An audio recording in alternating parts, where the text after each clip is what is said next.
Hi there. Welcome to the Richmond-Munster Minor Hockey Association Timekeepers Clock Training video.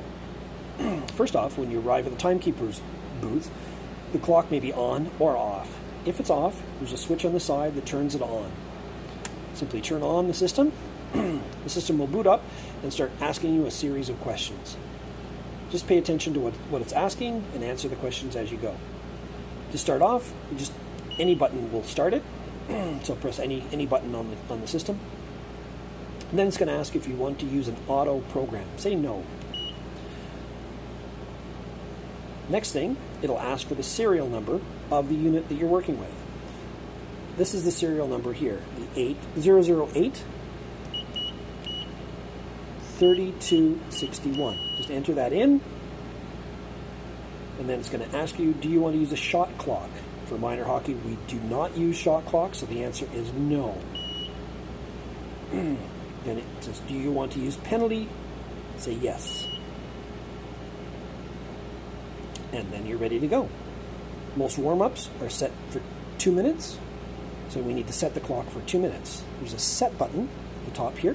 You press set time 2:00.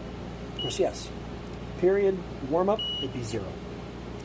And then you would use the handheld unit to start the clock. Once the warm-up is done, you need to turn off the handheld switch or the horn will continue to sound.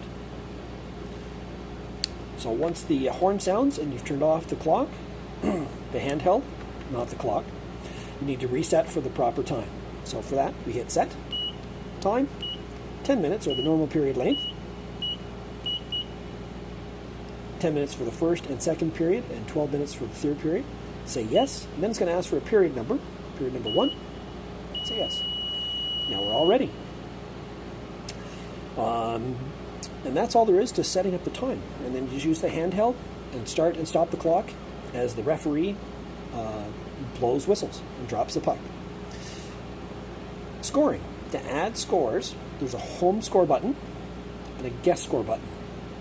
You simply home score +1, yes, to add 1 goal to the home team.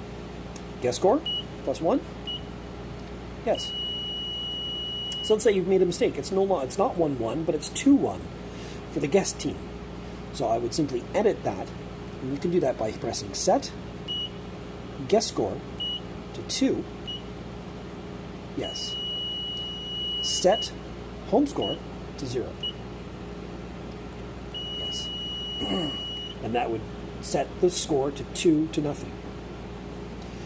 So you can modify that at any point in time. To add a score, you just press home score 1, yes, and done. Penalties.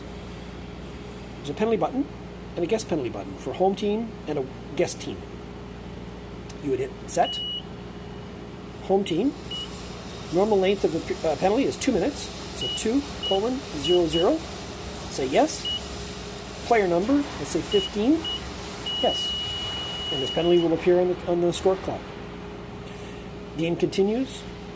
They score on that goal, or the penalty expires. You let the player out. But if they score, you need to clear that or remove that penalty from the clock. You would simply go home penalty, clear penalty. There's a clear penalty button. Say yes, and that will remove it from the game clock. Guest penalties would be the same way. The other buttons are for shots on goal, which we don't necessarily use, or a shot clock, which we don't use as well. It would be basketball or I think ringette. There's a horn button as well to be able to end the game or sound the horn. In case curfew had finished prior to the time running out on the clock, you can end the game by just pressing the horn. And that, I think, is everything that I could go through on this clock. Thank you very much for your time, and look forward to seeing you at the rink. Bye.